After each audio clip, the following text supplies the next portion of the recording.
let's do together Donne Biryani. This is a very special biryani what we get in Bangalore in the military hotel. Very famous but full of flavor like this biryani is. So let's have a look at the ingredients. First we will do the marination of the chicken. I'll show you there's lot of ingredients. I didn't want to put everything on the counter and then get confused with all the ingredients. I'll show you step by step so you can make it very easily.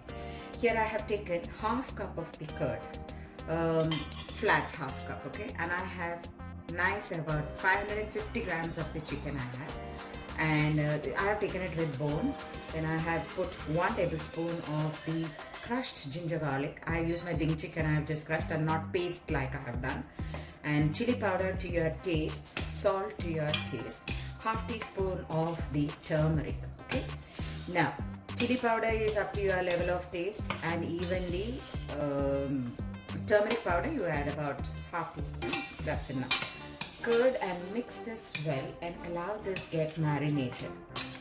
Now there is more chilies to be added to the rice and the other masalas when we are making. As such, there is lot of flavorings to this biryani. So what happens is that the spices will come from that, like garam masalas, everything together, ginger, we're going to add more ginger garlic. So when you're adding green chilies, have an eye on the green chili when you're adding into the masala, okay? So next step what we will be doing is, I'm going to allow this rest here, and the next step what we're going to do is we're going to do a masala grinding. There are 2 types of masalas what we have to make for grinding the mix, okay? So just let this rest aside. Make 2 kinds of masala here. So one is with, I have taken 2 medium sizes of onion, which has just got me like this, a nice cup of onion. And I have taken enough of green chilies to adjust your taste to the rice. So I have taken 2 cups of the jeera chamba rice, okay? I'll show you the rice part later. So I have here about, I have taken, you know, I like little spicy always, so my spice is little high, so you can just go low. I have taken about 10 pieces of the green chili, and my green chilies were not good enough spice, so I have taken 10. So if you feel, add less spice, and if you feel if your spice is not enough and the chicken masala is getting cooked and you taste at that time, and if you feel the masala is less spice at that time, you can just cut some green chilies and slit and add also, you can do that. So don't add at a stretch here if your green chilies are very spicy to add it up. So please have a look on the green chili, okay? Then I have your 4 pieces of the cloves here, and 2 pieces of the cassia, the cinnamon, and about quarter teaspoon of the peppercorns, 2 green cardamoms are here. Now what I'm going to do is add some oil and fry all of them together nicely and keep it aside. In this plate here I have a nice heap, like say 2 cups of the coriander leaves and 1 cup of the pudina, that's the mint leaf I have kept here. This also I'll be making a paste. So first let's fry this masala. I'm going to add about 2 tablespoons of the cooking oil, because you have to fry the onion, so that's why. I'm going to add in first the garam masala, and then I will add the onion and the green chilies and fry it very well. Add in the onion as well and nicely toss it in the oil. Just boiling 3 eggs to garnish the biryani. You can see the onions have changed its color a little bit, and then the green chilies are also leaving its flavor. At this time I'm going to move it to another plate.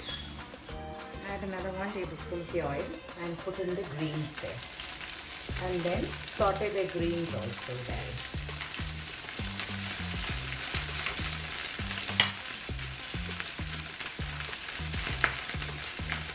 Now it's nicely, all the leaves have nicely got strong. So now I'm just going to off the flame.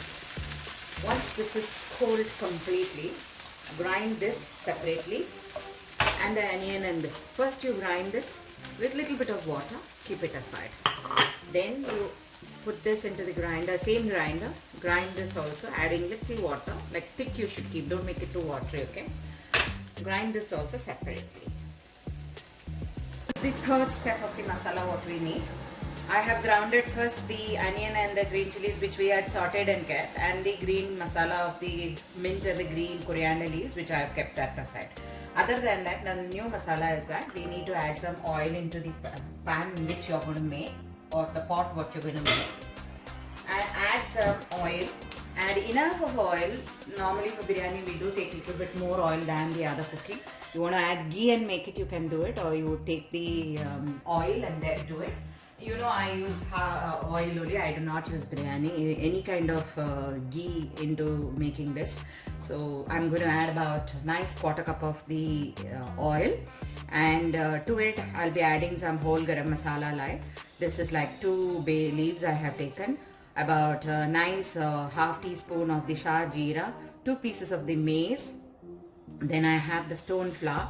Don't skip the stone flour, you have to add stone flour. So I have taken a nice big piece of it. About 1 teaspoon of the kasturi methi leaves. Then 1 black cardamom, 1 star anise, 1 piece of the cassia, 2 pieces of the cardamom, about 6 pieces of the cloves. Okay. And this garam masala we'll be adding into the oil as the oil gets heated. Okay. Then I have 1 small medium size of the onion which is finely slit.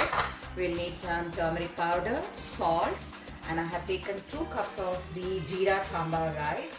You get to buy this jeera gashala rice. Wash the rice well, soak it for 15 minutes.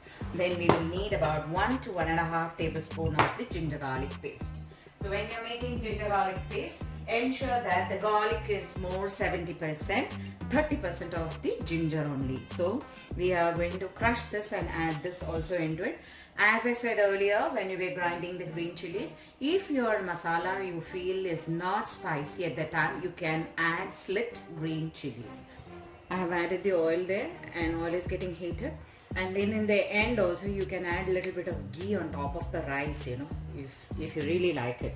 In my case, I might add a little bit of a spoon of butter, not more than that.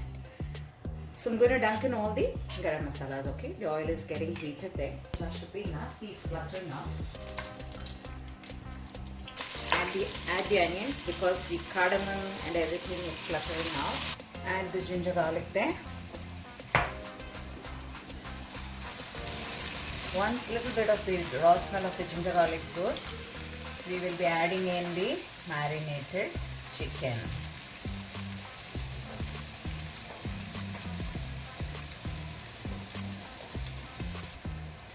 We're going to add in the marinated chicken. Along with this, I'll add the onion paste, what we have done first. Okay, and then check your salt level. Add little bit of turmeric as well. Then add little bit of turmeric. I'm going to mix it well. Close it and keep. I have taken the lid out and I just given it a good mix. This time I'm going to add in the grounded green mix as well. You see the water, how it is going into it? Give it a good mix. Add some salt, keeping in mind even for the rice. And we will cover it up. See how the color has changed now. Okay. Now close it up. Absolutely no salt. So add up to your level of salt. See? The oil is seen top like little more, okay?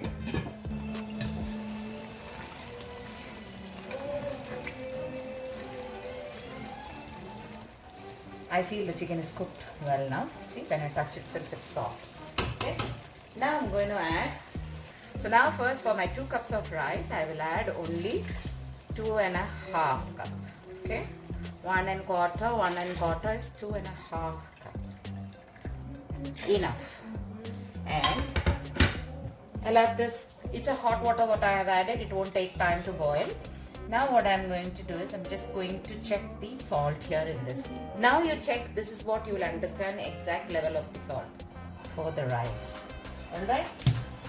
This time squeeze in half of the lime. Why? So that the rice gets cooked well. And if you have noticed, I've never had I've not at all added any kind of tomatoes into it. So the sour is only from the curd what we have got, right? Now just close it and keep for 2 minutes till that water boils. In the meanwhile, drain the rice which we have kept here, which has been soaking in the water for the last 15 minutes. It's boiled now. I'm going to add in the rice. Okay, give that a good mix. See, one boil, let it boil well, then move it to the lower flame.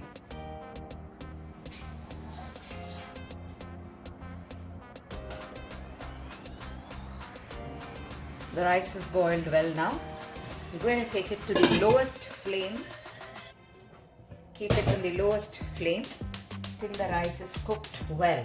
I'm allowing it to boil here, keeping it here for the next 15 minutes. Okay? So after 10 minutes, I will open and see. If there is no water, then I will show you how to add a little water there. After just 10 minutes, I have opened it and seen. See, there is no water, but I don't want to add water also. Now this rice, if you add more water, it will become soggy. Now I'm just going to cover this up and keep it in the lowest flame. Another 10 minutes, the rice should be done. Going to open it. Wow. Now, looking at the rice, I feel the rice is cooked. Okay? See, there is no water in the rice. Just take a little bit of the rice and try. The chicken would have got cooked very well. Perfect. I did not want to add water, anything in the rice. As I said, I have kept 1 1/4 cup measurements only. Only problem with this rice is if you add more water, then it will become very soggy and your biryani won't be good at all. Like me and my family, we really love this biryani. So this is why I thought I would share with you guys also how to make this biryani. Just putting into the eggs here just for the garnishing purpose. And then I have here the typical donne. Donne means this is what this bowl is called as donne in Bangalore. We call it as donne. So that is what. And then I'm going to serve the biryani on this. Wow, look at it. What flavor, you know, for the rice as such, it has got beautiful flavor. That's what lifts this biryani's taste. That's our donne biryani for you. Thank you for watching me here. Happy cooking and happy eating. Bye bye.